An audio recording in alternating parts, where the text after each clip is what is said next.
What's good, YouTube? What is cracking? It's your boy Keith Reacting, and I'm back with another reaction, bro. Today, we got the dark story of King Von and K.I., bro. One of y'all put this down in the comment section. I don't know too much about this, and everything I did here was pretty much, I feel like, speculation. You feel me? I do know, everybody know about King Von. Let's be real, but listen. What I do know about her is, nigga, short story. I feel like one of her best friends got killed due to, you know what I mean, street violence. And then after that, she turned into a savage, bro. Nigga, what you expect? It's fight or flight. Some people want to fight when shit happens to them like that. You feel me? So let's get into this shit, man. This story is based off rumors from the streets. Take everything with a grain of salt. What up? On September 25th, 2012, King Von, a member of O Block, would encounter a rival Southside Chicago gang member by the name of K.I. on a local train ride. K.I. is a member of STL, which stands for St. Lawrence, a street in which most STL gang members reside on. STL and O Block have had a strong hatred for each other for years, and the rivalry between the two gangs has resulted in many casualties. When King Von and K.I. spotted each other on the train, the two immediately began to get physical, with King Von landing several punches to K.I.'s face. After the incident, King Von... Damn. Bro, what? The nigga caught her on the train and beat her up? The nigga was, bro, King Von was, yeah. Von logged onto Twitter and tweeted about the altercation with K.I., claiming that an opposing gang member got caught with their guard down on the train. Why? K.I. would then begin to tweet about the situation herself by saying that her ear and arm are messed up. K.I. followed that tweet by also saying that she only has a bruise on her face and that she's not tripping because her .40 caliber firearm would put a hole in King Von's face. This situation stemming from the altercation on the train. But why you didn't have a gun then? If you new to this channel, just know I don't condone this shit. But I'm just saying, it's just fucking common sense. How you gonna get caught lacking and all y'all preach about is not getting caught lacking? Let's go, bro. Train would soon become the start of King Von and K.I. frequently communicating with each other on social media. Just 4 days after the train incident, K.I. would tweet, "Retweet if you think I look good," in which King Von would retweet shortly after. 3 days later, K.I. would get into another altercation on the train, but this time with Lil Scud, an O Block member who is friends with King Von. K.I. was eager to let this be known and quickly tweeted out that she beat up Lil Scud and to let King Von know that she isn't someone to be messed with. Oh, what? Let Davon know I ain't no hoe. Lil Scud from the Wick, some hoe. I beat his ass and I let Davon know I ain't no hoe. Oh, she's trying to rhyme. Lil Scud from the Wick, some hoe. I beat his ass and I let Davon know I ain't no hoe. After 30 minutes of no replies, K.I. would tweet directly at King Von explaining how she beat up Lil Scud all by herself and that he didn't even get one punch on her. King Von would eventually reply stating that K.I. is about that life and that he may be in love with her. Imagine. Bruh. I'll judge a book by its cover because of what she got on his ass. And that nigga like a chunky nigga, she said, yeah, I'm living like that. I'm living. It won't happen again. Bro, but this shit's wild, bro. K.I. would respond to this by calling King Von gay. Von clearly didn't appreciate that and told K.I. not to do that and ended the conversation by saying he would treat K.I. right. King Von would soon begin to direct message K.I. on Twitter with his first DM being, "What up? I'm trying to change you and upgrade you. I want to nail something. What's up?" So was this because he was trying to get close to her and backdoor, or was this because he really was fucking with her? Like what's up, bro? K.I. would appear to be somewhat shocked by these DMs, but King Von would respond the next day, saying that it wasn't him who sent the first message, and then goes on to say that he likes K.I. for real, and that when the gang war in Chicago is over with, that he is going to be with her. K.I. would then go on to tell King Von that she heard a rumor in the streets that O Block is trying to kill her. King Von would respond to those claims, stating that what she heard was true, but he doesn't think he could do it because he thinks she's actually cool. The two then discuss when they were going to stop gangbanging. He said, yeah, it's true, but I'm not on that with you. Huh? But I want to keep it 100, like, yeah, we try to, yeah. But I ain't, bro, what? This nigga is crazy. They both reveal they believe that they are both going to die in the gang war. KI then goes on to say that she thinks O-Block feels threatened by her, to which King Von would respond with, "Look, I'm not trying to mess with you, so why are you trying to mess with me? We are just trying to get whoever. It's not like we are in a rush to get you, but I had a 9mm on me when I saw you riding my bike and was going to grab you, but the police were right there. The girl with me also had a 7mm when we saw you on the train. If we were really trying to get you, I would have took my chances then." KI soon responds by shouting out STL and states that she is ready to go to war with anybody. Vaughn then tells her that she doesn't always have to act tough, to which KI says, "Treat enemies like enemies. What do you expect?" The next morning, KI would start off the day by dissing Odie Perry, a respected member of Wick City who was fatally shot just a few years prior. King Vaughn would see this tweet and respond with, "See, that's why you keep getting beat up." KI. Dog, what is going on, bro? Both of them niggas said that's what both of these niggas' problem was, bro. These niggas was not willing to let shit go, bro.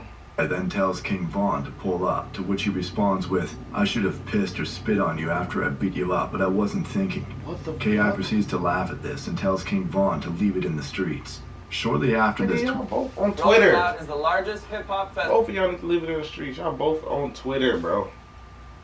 Twitter interaction, King Vaughn would go outside looking for KI and ended up running into a group of rival gang members at the local corner store. According to King Vaughn, the rival members were scared of him and had the store employees lock the door to keep him out. What? Vaughn would tweet about this as soon as it happened, to which KI would respond by saying she is on her way. King Vaughn would quickly tell her not to come since he was already leaving the store anyways. KI responds by calling Vaughn funny and says she'll come to wherever he is at, which Vaughn responds by telling KI to be smart. 4 days For real? later, King Vaughn and KI would continue talking in the DMs after KI would message Vaughn with, "Where you at? Come outside." Vaughn would quickly respond to KI with a simple, "Don't mess with me," to which KI would reply back, taking a slight dig at O-Block and the work they're doing in the streets. King Vaughn would then ask KI if she wants to have a shootout with him, to which KI would shockingly respond with, "Hell yeah, you and your friend T-Roy." Bro, this is not King Call Vaughn of didn't Duty. seem to take this very seriously and responded back with, "very scary." KI then states that she was just around O-Block and didn't see anybody outside. Vaughn would soon reply saying that they're busy with other things, but that they will see them soon. KI would then tell King Vaughn that she thinks they are scared of them, to which King Vaughn replies with a simple, "Ha." The conversation would then go dark for 3 days until King Vaughn would randomly message KI saying, "What's up? When are you gonna let your hair down and put on a tight dress for me? I would risk my life to get some of that." Bro, what is King Von on, bro? Like, that's what I'm trying to say. What is this nigga ego, bro? Like, that's, bro, let me know. Am I tripping, bro? What is this nigga ego? Do he want the, you know what I'm saying? Do he want the cheeks or do he want to kill her, bro? Like, I'm so confused, bro. KI did not respond to this message. After that message, the two didn't speak to each other for about a week, but then on October 24th, 2012, KI would announce on Twitter that she would be going to Swisher Sweets, a popular store located in O-Block territory. King Vaughn would reply to this tweet moments later saying, "Don't do that. Today is not the day." KI would then respond by saying that she never even sees King Vaughn despite the fact that she's always outside. Vaughn would then say, "I saw you before, right or wrong." KI would respond with, "Yeah, but ever since then, I feel like you've been hiding because I've been coming through your territory ever since." Just like King Vaughn imagine. replies with, "I've been going to Rhodes, but I Just think..." imagine not caring about your life like this, bro. That's why this shit hard to watch, too, bro. Cause it's like, yeah, come take my life because, nigga, I'm tougher than you. You feel me? And that's all that shit come down to, bro. Come take my life. No, nigga, you can't do it. You feel me? You can't do that. Oh yeah? We gonna see type shit. Like, that's all it come down to, bro. That shit is so stupid to me, bro. "When you come over Stupid here, to me, I be bro. over here." KI ends the conversation with a simple LOL. 2 days later, KI would suddenly post a tweet stating that King Vaughn was a goofy who got beat up by her friend FBG Butta just 2 years prior. King Vaughn would see this tweet and soon reply back saying, "And you know the other stuff I did to you guys, right?" To which KI would say, "You think you're drilling but you need practice."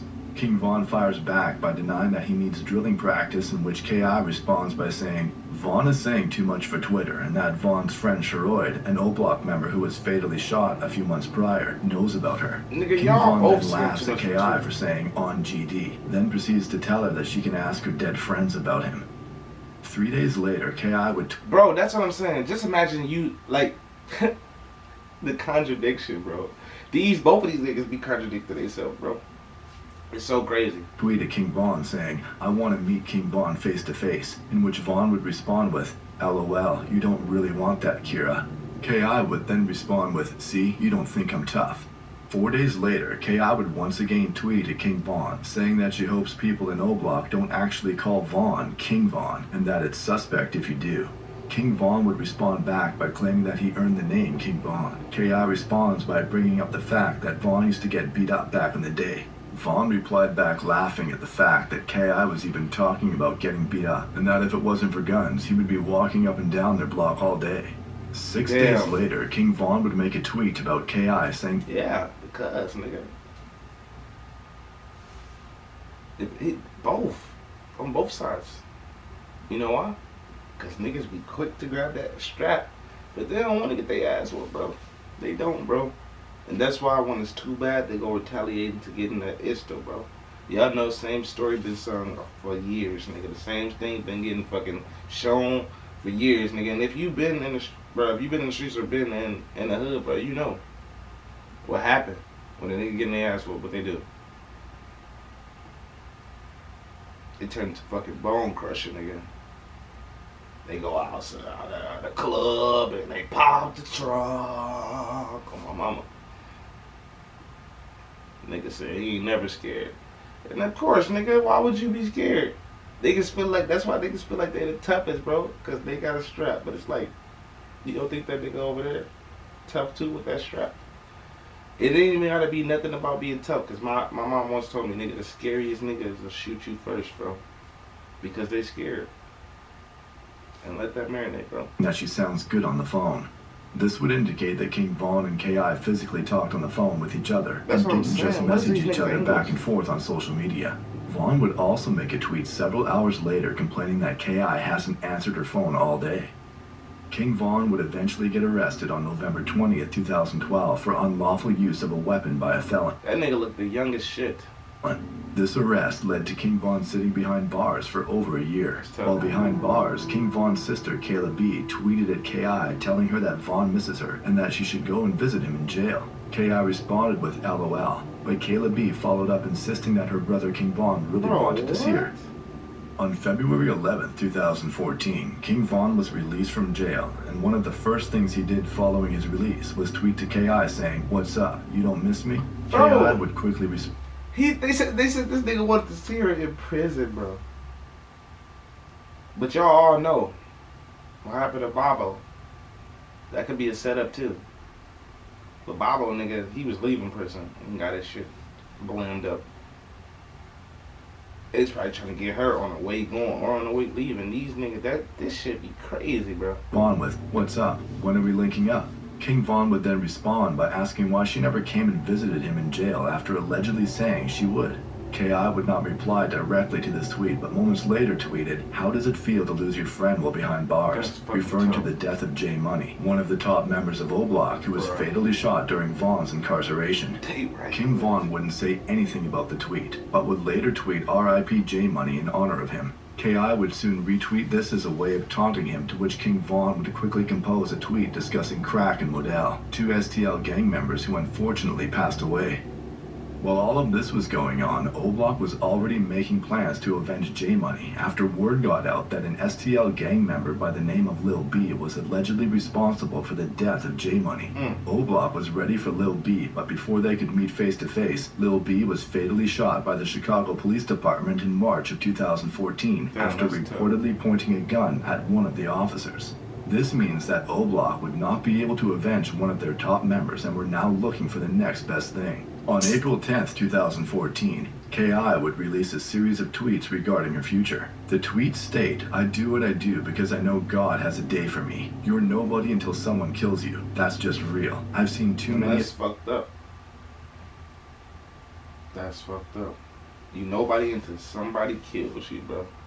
Bro, y'all know some crazy shit that y'all probably didn't know? Like, y'all know how big of an artist Tupac was and how inspirational this nigga was, bro. Like, nigga, I seen some shit the other day that said, nigga, this nigga only sold 5 million copies, nigga, while he was alive. 22 million when he died, bro.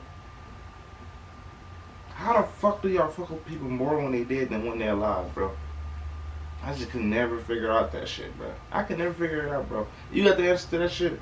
Let me know, because that shit is so weird to me, bro. You fuck with me, give me flowers while I'm here. Vice versa, because I'm going to try to do the same to you, bro. With my friends in a casket. I know Less I've been than ranting, 24 hours after posting those tweets online, K.I. and several others were standing outside of a home on the 6400 block of South Eberhard when a man exited the passenger side of a blue Oldsmobile that was parked facing eastbound on the corner of 65th and Eberhard. The man proceeded to walk northbound on Eberhard and quickly began shooting at the group of people standing in front of the house. The suspect would then retreat back to the getaway vehicle and flee the scene going eastbound on 65th Street. 3 individuals were hit during the situation and were immediately rushed to nearby hospitals. The first victim was an unidentified male who got shot in his right foot and survived his injuries. The second victim was rumored to be FBG Butta, the same individual that K.I. claimed to have beaten up King Von in the past. Butta was shot in the right knee and also survived his injuries. The third and final victim was shot 7 times and passed away from their injuries during surgery at the hospital. That individual was K.I. Detectives would arrive to the crime scene shortly after and began to interview anyone who saw what happened. While there were many witnesses. So, nigga, you know for a motherfucking fact she was a target, bro. It said 7 shots at her. Only a few bullets hit them, nigga. She was a target, bro. Scene. Most of them provided detectives with vague details about the case, with some of them even admitting that they are scared to cooperate. However, certain witnesses gave the detectives a similar story, stating that a man wearing dark-colored clothing approached the house and began to open fire while yelling things at them. These witnesses would also give detectives a name of someone who they think may have committed the crime, a name in which the Chicago Police Department were already quite familiar with. Over the next couple of days, authorities would continue to investigate the homicide of K.I. and eventually developed a photo spread of potential suspects. Witnesses were soon called in to view the photo spread, and almost all of them were quick to point out the same suspect whose name was given to detectives on the day of the crime. Then on April 29, 2014, just 18 days after the murder of K.I., Davon Bennett, aka King Von, was taken into custody by Officer Fernandez of the Chicago Police Department. Of course, and that's what all that fucking Twitter typing got these niggas, bro. Stop talking on Twitter, bro. Stop talking on Twitter, bro. This nigga did this to himself, vice versa, bro. If anything would have happened to him, she would have been the main fucking suspect. Because these niggas talk too fucking much, bro. And not even just these niggas, just niggas in the world. Like, bro, why the fuck when you do some shit, you gotta let everybody know and their fucking mother, bro? It's just weird to me, bro. Fugitive Apprehension Unit to be interviewed by detectives. At around 1 p.m., King Von was placed in an interview room where 2 detectives began to question him about his involvement in K.I.'s murder. Von would quickly deny all involvement and stated that he doesn't even know K.I. and never goes around 65th Street. The detectives would then ask Von if he would be willing to do a polygraph examination, to which he would agree to do and was given food and water. While this interview was taking place, 4 cooperating witnesses were called in so they could view an in-person lineup of the suspects. The first witness to view the lineup told authorities that they were unable to identify the suspect, while the second witness pointed to King Von and said it could possibly be the suspect but wasn't sure. The third witness couldn't make an identification but verbally told detectives it was King Von. The fourth and final witness viewed the lineup and pointed directly to King Von. Fuck. 2 assistant state attorneys would then arrive shortly after and began to review all the evidence in the K.I. case. Detectives would then go back to the interview room to check King Von, where Von would begin to tell detectives that he changed his mind and will no longer do a polygraph exam. King Von then starts giving detectives an alibi, claiming that he checked in at On what they gave him that nigga food and drink and did. On what they fed that nigga, he was like, nah, fuck y'all, I'm good. I'm straight. This nigga funny as fuck. Nah, I don't really want to talk now. Thanks for the food, though. Thanks for the water. Fuck you talking about, nigga. Fuck y'all. his parole office on the day of K.I.'s death. Detectives immediately started looking into Vaughn's alibi and was able to confirm that he did in fact check in at his parole office, but there was still 30 minutes of unexplained time where he could have still committed the crime. More than enough Then time on to kill April somebody. 30th, 2014, the Cook County State Attorney's Office would announce that they are declining to prosecute King Vaughn for the murder of K.I. due to inconsistencies in the witness statements. This would mean that internally this case is solved according to the Chicago Police Department, but to the public this case is still unsolved with the suspect still at large. King Vaughn was then released from police custody around 6:30 p.m. that same night. Less than 2 hours later, King Vaughn would tweet, "I'm so happy and grateful. I'm too real for this." King Vaughn would then go on and get arrested for Nigga, that is why. Nigga, keeping your mouth shut is important. Important, bro. Important. You in the streets, and I ain't there, but nigga, you keep your mouth shut. That's the best thing to do. You got the right to remain silent. Nigga, fucking do that shit. Shut the fuck up. For real, though. another murder less than 3 months later. He sat in the Cook County Jail for over 3 years while awaiting trial. During the trial, King Vaughn was acquitted of all charges due to lack of evidence and was released back into the free world. After being released, lifelong friend and rapper Lil Durk would take King Vaughn under his wing and attempt to turn him into a gangster rap superstar. Within a matter of months, King Vaughn would become one of the top street rappers in the music industry, with his music surpassing tens of millions of streams each month, and even received co-signs from A-list celebrities such as NBA star LeBron James. Then, on November 6, 2020, King Vaughn's iconic music career would be cut short after he was fatally shot in Atlanta during an altercation with another rapper. King Vaughn was 26 years old at the time. Stay out the streets. Moral of the story, bro. And not even that. And if you do, know what you're getting your fucking self into. Cause shit ain't street. I said shit ain't sweet. Shit ain't sweet in the streets, bro. So if you do get in the streets, know what the fuck you're getting yourself into, bro. Real talk, bro. Cause some niggas, hey, that's all they know. And nigga, and even if it wasn't, nigga, they made that decision and they knew what the fuck they was getting themselves into, bro. So nigga, all the bullshit is for the birds, bro. I appreciate y'all. If y'all did make it this far, just go ahead and hit that sub button if you see anything like today. This is a doozy. Yeah, that's how I will never say a doozy again. This is a fucking long video, I know that. But I'm gonna catch y'all next though. Peace out.